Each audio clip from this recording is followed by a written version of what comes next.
Shivaji park ज्या मैदानामध्ये आता मी उपस्थित आहे तिथे अनेक कार्यकर्ते आलेले आहेत, त्यांच्या भावना काय आहेत, शिवाजी पार्कवरची तयारी सगळी कशी आहे हे जाणून घेण्यासाठी याच मैदानातनं गणेश ठाकूर आता माझ्यासोबत आहेत। आपण गणेशकडे जाऊयात। गणेश,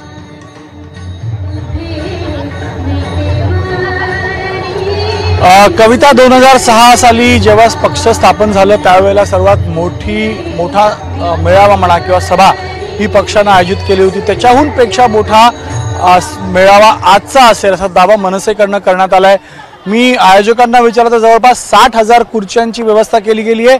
याशिवाय हायकोर्टाच्या निर्देशानुसार पिचवर बसण्याची परवानगी नाही आहे, म्हणून त्याच्या आजूबाजूला जे आहेत सिटिंग अरेंजमेंट्स केले गेले आहेत, म्हणून 1 लाखाहून जास्त लोक या मैदानात असतील असा विश्वास मनसेच्या कार्यकर्त्यांना पदाधिकाऱ्यांना आहे।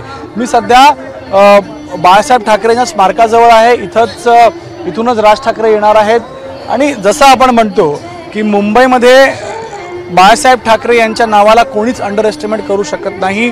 शिवसेना असो, उद्धव बाळासाहेब ठाकरे यांचा पक्ष असो किंवा मनसे असो, सर्वांना बाळासाहेब ठाकरे यांच्या नावासोबतच पुढे जावं लागतं। म्हणून आज राज ठाकरे काय निर्णय घेतात याकडे सगळ्यांचं लक्ष लागून आहे। माझ्यासोबत यशवंत किल्लेदार विभागाध्यक्ष आहेत। यशवंत, प्रश्न असाच आहे माझा, थेट प्रश्न की राज ठाकरेंनी महायुतीत जावं का नाही?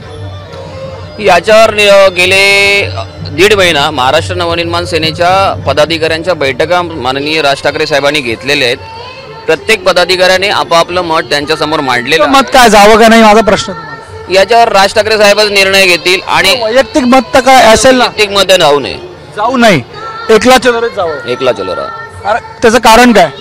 आतापर्यंतची आमची जी भूमिका आहे एकला चलोची, त्याला जनतेकडून उदंड पाठिंबा मिळालेला आहे आणि तो पाठिंबा कायम राहावा असं मला वाटतंय। म्हणजे राजकारण सुरू आहे त्याला पाहता तुम्ही एकला चलो यावं असं यांचं म्हणणं, तुमचं मत काय? बरोबर आहे, जे किल्लेदार साहेब म्हणाले त्याप्रमाणे आम्ही एकला चलो ही भूमिका पहिल्यापासूनच घेतली आहे आणि यापुढे पण घेत राहू। फक्त साहेबांनी आम्हाला सांगितलं संयम ठेवा, साहेबांचा पेशन्स तुम्ही पेशन्स ठेवलेला आहे, पण महायुतीत जर तुम्ही सोबत आलात तर एक वेगळं बळ मिळेल ना। भाजप म्हणते की आम्ही स्वागत करतो, राज ठाकरे अमित शहांना भेटले, तर वाटतं की राज ठाकरे यांनी महायुतीत जावं, आज घोषणा करतील?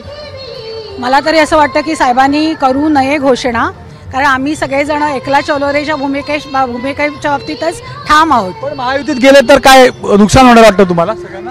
नाही, नुकसानाचा विषय नाही की महायुतीत गेल्यानंतर आमची बार्गेनिंग पॉवर काय आहे, आम्हाला काहीतरी मिळायला हवं ना। सीट देतील ना तुम्ही? कुठली एक सीट देणार?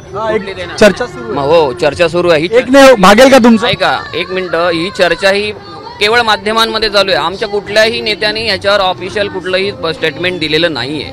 अमित शहांना भेटणं हे बरंच काय बोलतं ना, असं इथे ठरतं मग तिथे जातात ना लोक। एक सेकंद, जर देशाचा गृहमंत्री जर त्यांना बोलवणं देतो आणि बोलवतो तर त्यांना जाऊन भेटण्यात काय गैर काय आहे त्याच्यामध्ये? ती करायची म्हणून भेट होते ना ती। आता त्याच्यावरच त्या ज्या काही 1.5 महिन्यामध्ये घडामोडी घडलेल्या आहेत त्याच्यावर भाष्य राज ठाकरे साहेब करतील आणि त्यांचा जो निर्णय असेल तो आम्हाला मान्य असेल।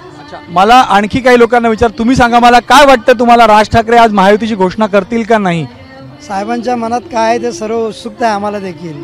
सगळ्यांच्या मनात मला एकला चलोच दिसतंय। हो, 100%। तर हे सगळे इथे म्हणतात की महायुतीची चर्चा असली तरीही साहेबांनी एकला चलोचीच भूमिका पुढे घ्यावी, त्याला पुढे न्यावं अशी इच्छा यांनी ती व्यक्त केली आहे। कविता,